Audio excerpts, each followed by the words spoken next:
Nothing in my life had prepared me for what I was about to experience. I wasn't the type of woman who turned heads in a room. I wasn't the kind of believer who scrawled notes in the margins of a worn-out Bible or colour-coded verses like a theologian. But ever since I was a little girl, I'd had this unshakable feeling that there was something more, something behind the world we could touch.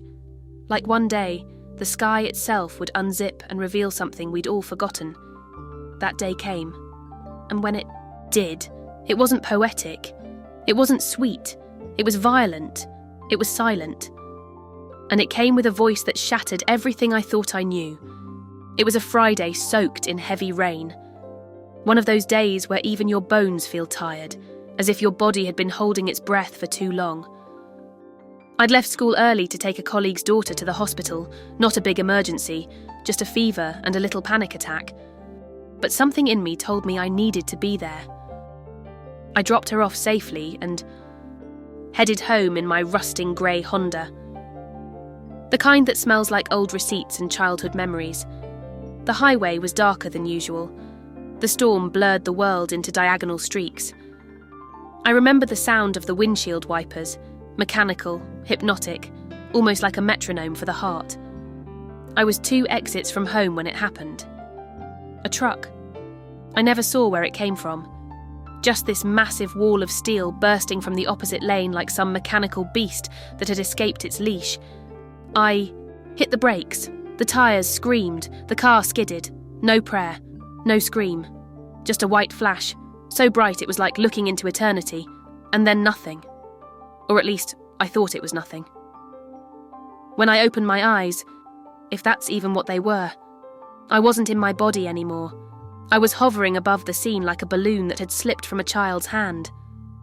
I saw myself slumped over the wheel, the Honda wrapped around a tree like it was hugging it goodbye. Red and blue lights sliced through the rain. 2 paramedics bent over me. One of them was shouting, the other just shook his head. I felt nothing. No fear, no pain, only detachment, as if I were watching a stranger's story. And then, the light changed. A presence emerged beside me. Not in front of me, not visible in a way your eyes could comprehend. But I knew it was there. It didn't have a shape. It didn't need one. It was more real than anything I had ever touched. It was built of silence and fire and peace and weight. And then the voice came. "Eleanor," it said. "Come. I must show you what's about to happen." It wasn't a question. It wasn't a request. It was a calling. Reality split open like wet paper, a massive tear in the sky, a veil shredded in one breath. I looked up, and a gateway appeared. Not golden like a fairy tale. No. It was light. Living, humming light. It wasn't just white. It was every colour you've never seen, every tone you've never heard, and each one sang to the deepest place inside me. And I was rising, not flying, not floating. I was being pulled upward as if love itself had reached out and said, "Come home." There was no ecstasy, no fear, just something ancient and right. A vibration of the soul that said, "This is where you came from." No stars, no clouds, just a vertical current of eternity. I heard sounds, distant yet familiar, trumpets, singing, wind, but also heartbeats, thousands of them, millions, as if I was entering the very chest of heaven, and I knew without a single doubt. I was about to meet God. I can't tell you how long that ascent lasted. Time didn't mean anything anymore. It was like being in the pause between 2 piano notes. But then, as I crossed into something deeper, the voice returned, even more powerful, more trembling, as if it carried the weight of galaxies. What you will see will change the way you look at every second, because time is about to end. I let go. Everything opened, and judgment began. I don't remember when I stopped ascending. It didn't feel like movement had ended, more like motion itself no longer made sense. I was surrounded by light, living light, not warm to the skin but to the soul. It didn't shine, it revealed. Every corner of my being was illuminated. There was no more time, no more space, only a truth that filled everything. Then it appeared before me. The throne room. How do I explain what no human has words for? It wasn't made of stone or gold. It wasn't built. It existed. The columns looked like they had been sculpted from song, vibrating with a sound you didn't hear but felt. The floor wasn't dead matter. It pulsed, like a living sea beneath my feet, whispering worship. And there, at the centre, on a throne so vast it touched both sky and soul, sat Jesus. Not the quiet figure from paintings, not the teacher from Sunday school. No, this was him, Jesus as he truly is. His eyes, oh God, his eyes. They were two rivers of eternity, mercy deeper than oceans, justice sharper than fire. Around him, silence reigned. Not because there was nothing to say, but because nothing else mattered. He didn't speak like humans do. His words weren't sound, they were presence. They poured through me like rivers of liquid light. I am about to return, he said. My soul trembled, not from fear, but from the sheer weight of what that meant. The words didn't feel new. It was like they had been echoing since the beginning of time, and now I was finally awake enough to hear them. Then, he looked at me, and in that gaze, everything stopped. He could have looked at stars, at angels, at worlds unborn, but he looked at me, Elena, a woman who thought she knew how small she was, until she stood in front of the King of Kings. And then he said it. On September 23rd and 24th, 2025, I will come to take my church. There was no hesitation, no metaphor, no possibility for doubt. It was a declaration sealed in eternity. I didn't speak. I couldn't. Jesus began to explain, again, not with words but through spirit. Communication that bypassed the brain and struck the soul. He told me that the date aligned with the Feast of Trumpets, an ancient Jewish holy day. A celebration that the modern world barely remembers, but which heaven never forgot. It was the beginning of a new time, a divine appointment etched into God's calendar. Then he said something that made my spirit ache. That is why no one knows the day or the hour, he revealed, because the Feast of Trumpets spans 2 days, and its beginning depends on the sighting of the new moon, so it will be with my return. A thief in the night, for those who sleep, but not for those who are watching. My knees buckled. I wanted to weep, to scream, to fall flat on my face. I had just been handed one of the most sacred revelations ever given to a human soul, and I felt smaller than dust. Why me? I wasn't holy, I wasn't worthy, I wasn't even brave. But it wasn't about merit, it was about love. Suddenly, the air changed. A sound began to rise, deep, primal, like war drums from the edge of existence. The throne room began to tremble. A fog crept in from beneath the throne, thick and glowing. Jesus' gaze hardened, not with cruelty, but with unbearable sorrow. The world is about to be shaken, he said. Judgment begins. The fog thickened. The atmosphere shifted like a stage before the final act. Outside the throne room, the sky vibrated like stretched skin. Something immense, terrifying and sacred was coming. And I knew then, without a whisper of doubt, that I wasn't brought there just to see. I was brought to witness. Suddenly everything shattered. The throne room, once so stable and full of light, vibrated violently. Columns of songs swayed like trees in a storm. The floor gasped beneath me. And then, the light turned red. Not angry, not evil, but warning. Heaven had held its breath too long. And then it roared, not with thunder, not with wind, but with a sound that split spirit from body. A divine explosion that rewrote the very idea of sound. My soul braced itself. Jesus, still seated, extended his hand, and a window opened, not a metaphorical window, a real one, alive with fire and vision. I looked into it, and what I saw destroyed me. The sky over a great city, perhaps New York, perhaps somewhere else, opened up. A light, beautiful, glorious. And then, devastation. A nuclear bomb.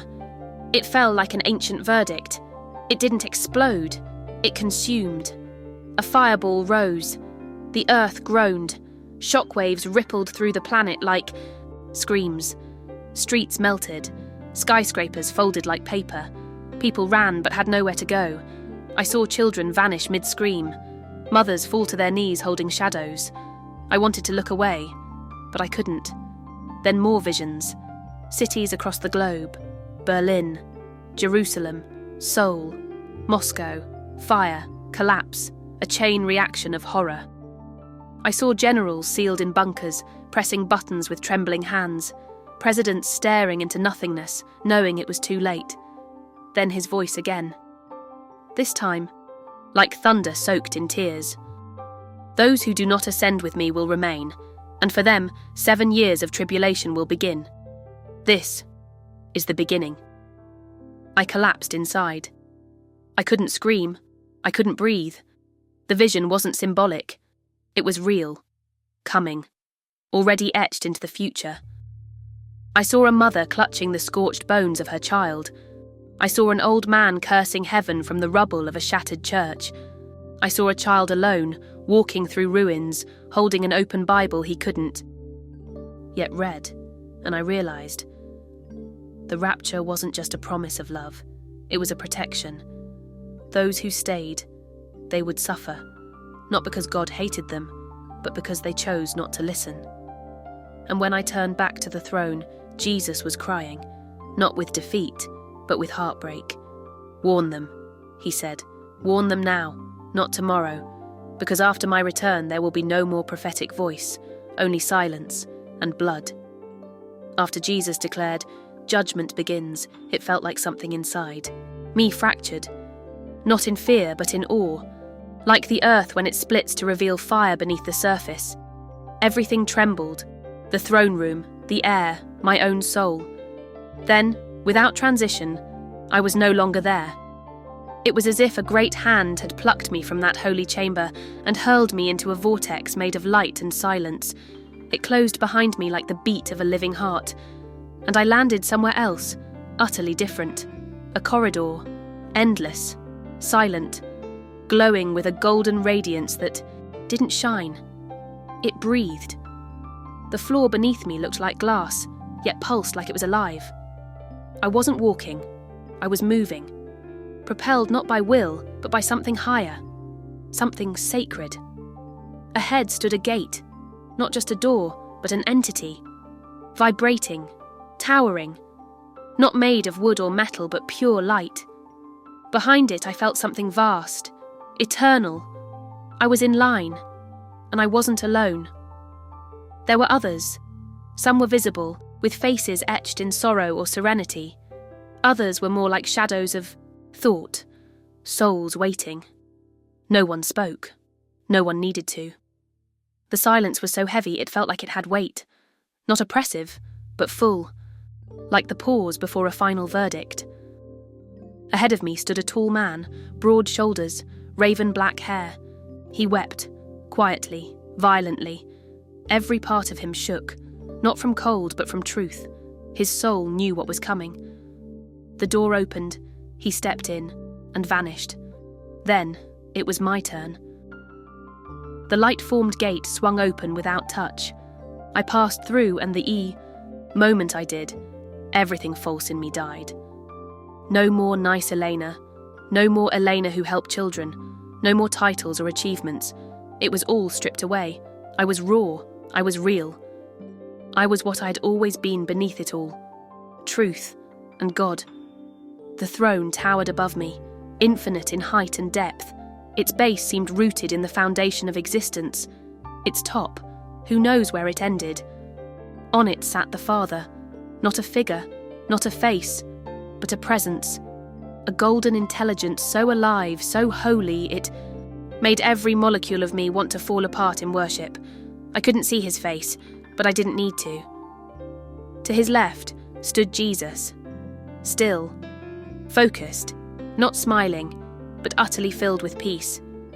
His eyes held the memory of Calvary, the fire of resurrection, and the mercy of 1,000 lifetimes. To my right, the accuser, Satan.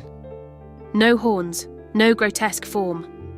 He looked polished, sharp, a cold elegance that sent chills through your spirit.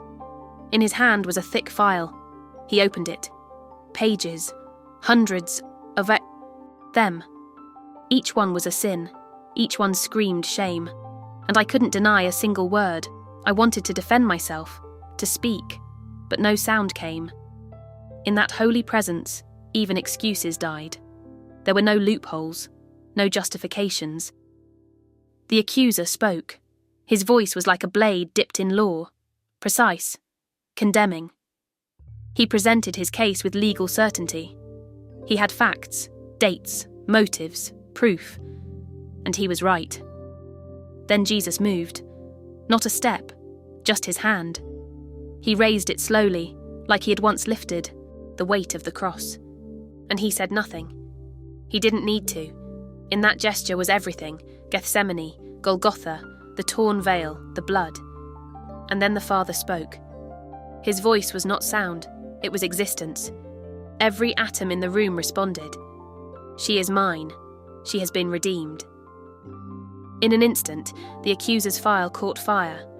Not from flame, but from truth. Pages turned to smoke. Shame dissolved. Condemnation shattered.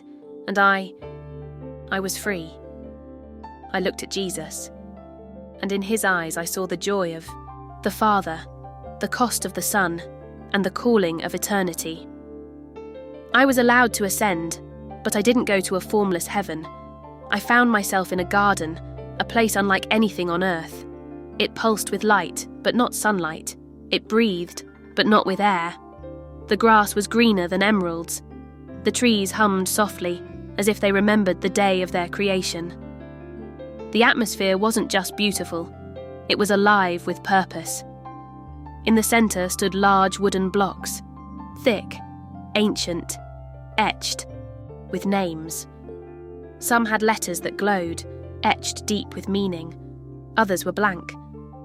I turned to the smooth blocks, and instantly I understood. They were waiting for a name, waiting for a soul, waiting for someone, anyone, to obey the call and speak the truth that would lead that name to salvation. And that someone was me.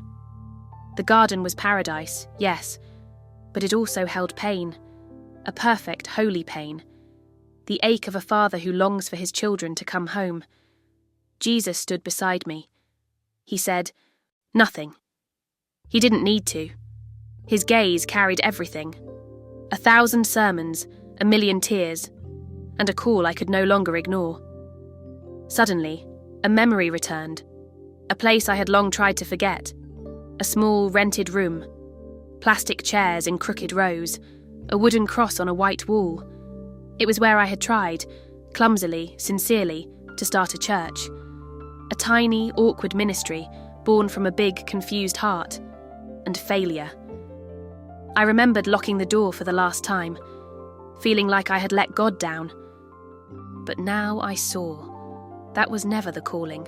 I wasn't meant to build a structure. I was meant to be a voice.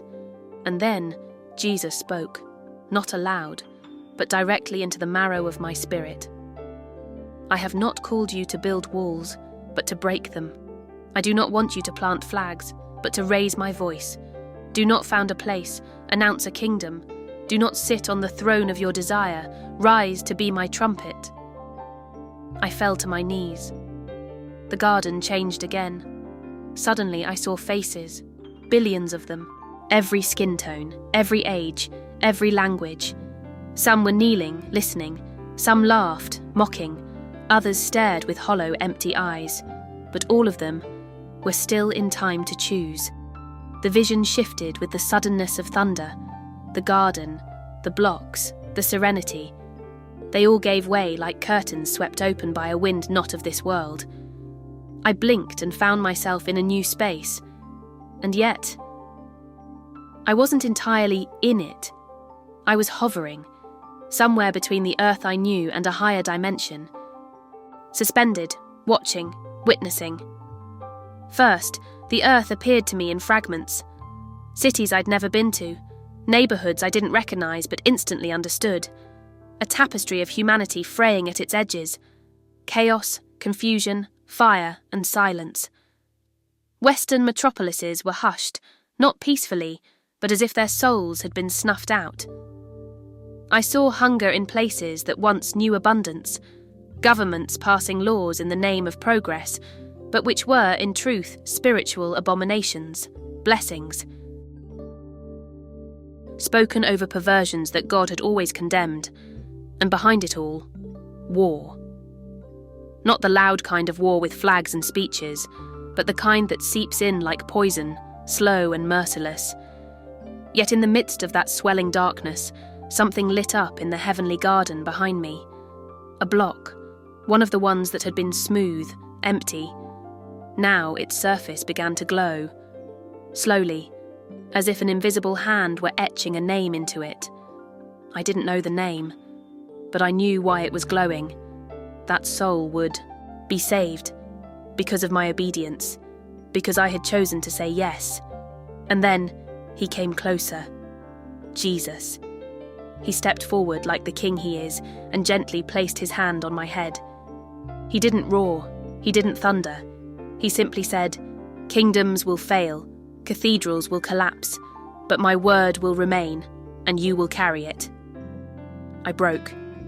Not from fear, but from weight, holy weight, the kind of pressure that doesn't crush but transforms. I had always seen myself as small, ordinary, unseen. But now I said what I never thought I would have the courage to say, "Here I am, Lord, send me." And the moment those words left my soul, eternity paused. The garden faded, the air shifted. I was being pulled, this time not by awe, but by divine urgency. "Look now, you must see." The words didn't sound, they commanded. Suddenly I was above the earth, not metaphorically. I saw the planet as if suspended high above it, but it wasn't the blue and green marble you see in photos. It was tense, dim, breathless. Cities stood, but lifeless. No children laughed, no traffic roared, no footsteps, no chatter, just anticipation. Not the joyful kind, but the terrified silence before the storm. Then the sky cracked, not a crack like lightning. No, it split like a page being torn from a holy book. A sliver of light appeared. It grew, it exploded, and through it came him, Jesus. But not as I had first seen him, not as the sorrowful Saviour, nor the judge of my courtroom. Now he came as King. The Lion of the tribe of Judah. He wore white, blinding, glorious. A robe of truth that no crown could outshine. And yet, on his head was one, pulsing, alive, as though the very heartbeat of heaven shaped it. Behind him, an army, angels, radiant, endless. They didn't need weapons. Their presence alone was terrifyingly beautiful. Every being, every soul froze. The sky bowed. Even time held its breath. Jesus' eyes were flames, but not of destruction. They were revealing eyes. Nothing could hide from them. They searched and saw, pierced and purified. Below him, humanity looked up. Some collapsed to their knees. Others tried to flee, hide beneath concrete, bury their faces in the dust of their rebellion. But none could ignore. Then the voice. Oh, that voice. It didn't come from outside me. It came from inside everything, from the trees, from the light, from the spirit world. Behold, I return, no longer as servant, but as king. Those who have welcomed me will be taken with me. The others will enter into tribulation. And suddenly, like a curtain being yanked shut, light gave way to dread. The world trembled. Explosions, mushroom clouds, cities evaporated in white-hot silence. One, then another, then another. This wasn't imagination. This was reality peeled back. The first bomb marked the beginning of the Great Tribulation, and I knew it. It wasn't a film. It wasn't allegory. It was prophecy fulfilled in fire and metal and sorrow. I saw men scream without mouths, children wandering without names, world leaders hiding behind stone walls while their people perished. And I felt the grief of heaven. The tribulation had begun. The countdown had started on September 23rd and 24th, 2025, just as Jesus had said. The rapture, the catching away of his own, the world's final warning. And now, exactly 7 years later, the king returned, not with pity, but with justice. I saw two timelines collide, those who had ascended, reigning beside the Lord in robes of mercy, and those who had stayed, trapped in chaos, crying out to a heaven that no longer answered with prophecy, but only with silence. One woman clutched the charred bones of her baby. One old man shouted at a shattered cross.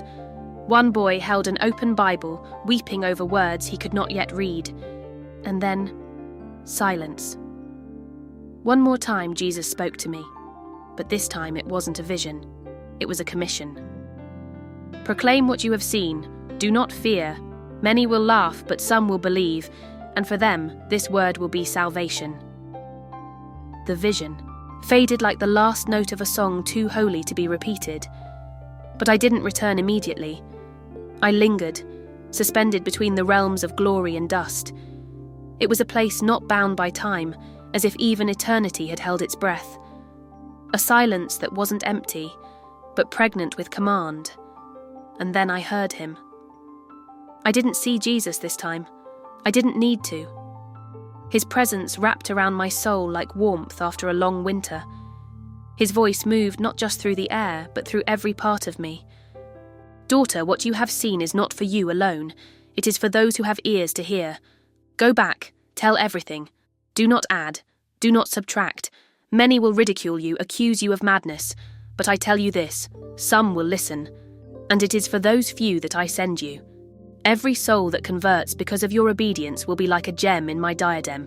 Do not fear. I am with you. Then, silence again. But this time I understood. It wasn't the absence of sound. It was the seal of heaven. I opened my eyes to hospital lights.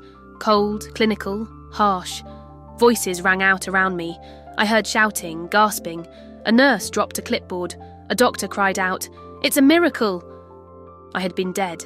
No heartbeat for 11 minutes. No brain activity. No hope. And yet, I lived. Or rather, I had returned. And nothing, absolutely nothing, was the same. In the days that followed, my body recovered, but my soul burned. I couldn't look at a newspaper, a war headline, a moral debate, without seeing the pieces of a divine clock ticking toward the inevitable. Every word Jesus spoke echoed inside me like thunder wrapped in light. So I spoke. First to my family, my husband, my sisters, my children, then to my church, then to anyone who would listen. I didn't speak for applause. I didn't share to build a platform. I spoke because I had to, because I had seen what no living person should see and live to tell, because now no one can say they weren't warned. I told them what I saw.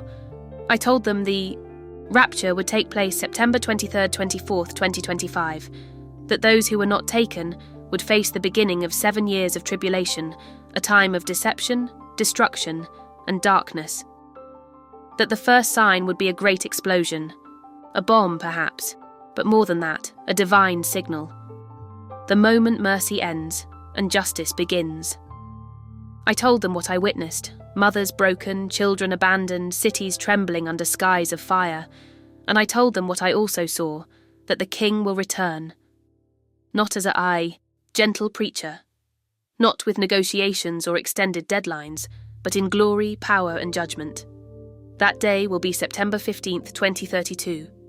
And only those who remain faithful, who walk in obedience, who do not fall asleep in their comfort or delay their repentance, only those will reign with him. I don't have all the answers. I still don't understand why he chose me. Avery, a quiet, average woman with 100 doubts and not enough courage. But I know this. What I saw is real, and time is short. I am telling you this not to scare you, but because I love you. Please, if your heart is stirring, If you feel even a whisper of conviction, don't wait. Don't risk your eternity. Repent. Now. Don't play with tomorrow. Because now that you've heard, you're no longer innocent. You can't act like this is just another YouTube video to be skipped or forgotten. It's not a trend. It's not fiction. It's a divine summons.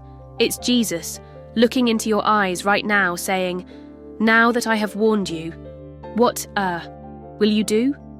Will you rise? Or will you hide? The choice is yours." Hey, if my testimony stirred your heart, I ask you, please, subscribe to this channel so you don't miss what God is revealing in this hour. Comment below how great God is. Share this story with someone you love, someone who needs to hear the truth before it's too late. Let's not be silent. Let's sound the trumpet, because He is coming, and He is closer than you think.